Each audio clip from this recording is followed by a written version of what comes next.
ግን ማለት ነው ቢልል ያው ሀይሚቾን ለማስጠቆር ነበር ካሜራ ይዘ ሄደ። ከሷ ጤንነት በላይ ልጁ ማን ነው? ልጁ ምንድን ነው? ልጁ እኮ እየነገረህ ነው። መንገድ ላይ አሟት እዣት እኔ ነኝ ወደ ቤት የመጣሁት፣ መንገድ ላይ አሞኝ ይዞኝ ወደ እኔ የመጣው እያለች እየነገረች፣ ያንን ከመስማት ይልቅ ልጁ ላይ አተኮርክ ማለት ነው። ልጁ እንደውም ትዕግስተኛ ነው። በትዕግስት አንተ ስታወራ፣ አንተ እንደዛ ስትሆን ሁሉ ልጁ በትዕግስት እያየ ነበር። ስለዛ አሁንም ቢሆን ብሩኬ ከልብህ ሀይሚቾን ምንም አጥፋ ምንም ጥፋቱ ባይገባህም ይቅርታን ለመጠየቅ ሳይሆን የርከው የእውነት ሀይሚቾን ለማስጠቆር ነው። ሀይሚቾን ለማስጠቆር ነው። ምክንያቱም ደግሞ ሀይሚ ቤት ውስጥ ሌላ ወንድ ተገኘ ተብሎ ያው የተገላቢጦሽ እንዲሆን ነበረ። የእውነት ቤተሰቦች ብሩኬ ሀሳቡ እንደዛ ነበር። እውነቴን ነው የምላችሁ። እኔ ብሩኬን በጣም ነው የምወደው። ዛሬ ግን የሰራው ቪዲዮ ልክ አይደለም። ምክንያቱም የሀይሚ ሰላም የሀይሚ ጤና ይቀድማል አይደል? እንደ መጀመሪያ ደግሞ ልጁ እየነገረው እኮ ነው። ልጁ ተረጋግተ እንደ ወንድ ሴትነ ቁጭ ብለ አውራት፣ እኔ ደግሞ ከመንገድ ላይ ነው አሟት እዣት የመጣሁት ከመንገድ ነው እያለ ይሄን አይሰማም። በዚህ እየሰማ እሱ የሚለውን በዚህ ያፈሳል። ከዛ ብሩኬ ሌላ ጥያቄ ውስጥ ምንም በይ ይቅርታ ልጠይቅሽ ነው የመጣሁት። ይሄ ማን ነው? ምንድን ነው? እንደዚህ ነው እንዴ ብሩኬ? ኧረ ተው ብሩኬ፣ ሀይሚቾን ለማስጠቆር ነው። እውነት ቅመሞች እንዳትሳደቡ። የእውነት ሀይሚቾን የምትሳደቡ ካላችሁ በዛሬ ቪዲዮ ሀይሚቾ ቤት ወንድ ተገኘ እንዲህ ብላችሁ የምትሳደቡ ካላችሁ የሆነ ቪዲዮን በደንብ አላያችሁ ማለት ነው። ስለዛ ብሩኬ እየሰራው ዛሬ ቪዲዮ ስህተት ነው ሙሉ ለሙሉ ማለት ነው። በቃ ምንም ላጥፋ ምንም ይቅርታ ሀይሚን ልጠይቃት ነው። 150 ሺህ ገብታለች።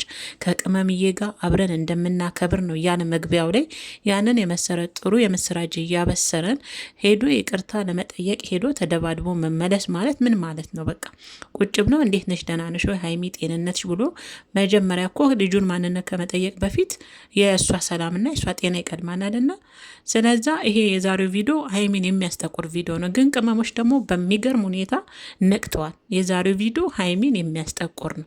የእውነት ብሩኬ የዛሬው ቪዲዮ መለቀቅ የሌለበት ቪዲዮ ነው የለቀቅከው። ሀይሚ ከወንድ ጋር ተያዘች ቤቷ ሀይሚ እንዲህ ተብሎ በተገላቢጦሽ ያልገባቸው ቅመሞች ደግሞ በየቲክቶክ ወይም ቪዲዮ እየበጨቁ ሀይሚን እየገለበጡ እንዲሰድቧት ነው ያረከው የዛሬውን ቪዲዮ ማለት ነው። ግን አሁን ላይ ደግሞ ቅመሞች ነቅተዋል። የእውነት በደንብ ነው የሰማነው። ልጁንም ሀይሚንም ሰምተነዋል አልኩ ይቅርታ። አሞኝ ከመንገድ ላይ ነው ይዞኝ የመጣው አለች። ልጁም እኮ በትዕግስት እናንተ ስታወሩ እኔ ገርሞኛል። ልጁ በትዕግስት በትህትና በጣም ሲያዳምጣችሁ ነበር። ብሩኬ አንዳንዴ ረጋ ብለ ሀይሚ ኃይለኛ ብትሆን አንተ ቀዝቀዝ ብለ እሱ ያለችበትን ሁኔታ መረዳት ነው የሚገባ። ብርጭቆ ስለሰበርሽ የሚቀየር ነገር የለም። ብርጭቆ እንዲተላረግሽ የሚቀየር ያለ ነገር መስሎች ነው ወይ ምናምን ሴት ስለሆንሽ ነው መታሽ ነው። እንደዚህ አይነት ነገሮች ጥሩ አይደለም ብሩኬ፣ ከአንተ ማይጠበቅ ነው ይሄ ማለት ነው።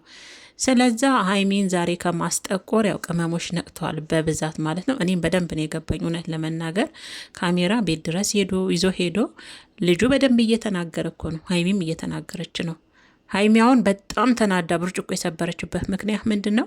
ከጤንነቷ በላይ ልጁ ማን ነው እያለ 10 ጊዜ ጠይቃ። ልጁ ማን ነው? እንደዚህ ነው ለካ ምናምን ተሳስቻለሁ ለካ ምናምን። አረ ብሩኬ እንደተማረ ሰው አንዳንዴ ማሰብም ጥሩ ነው እውነት ጥሩ ነው። ሀይሚን ለማስጠቆር በነገራችን ላይ ሀይሚቾ እንዲህ በቀላሉ መጠላት የምትችል ልጅ አይደለችም። እንዲህም በቀላሉ ከሰው ልብ ውስጥ መውጣት የምትችል ልጅ አይደለችም።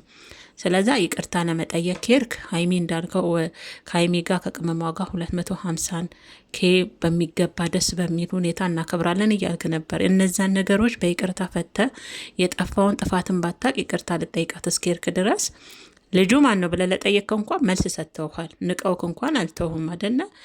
እኔ ከማላቀው ወንድ እንዲህ ቤት ውስጥ ይገኛል።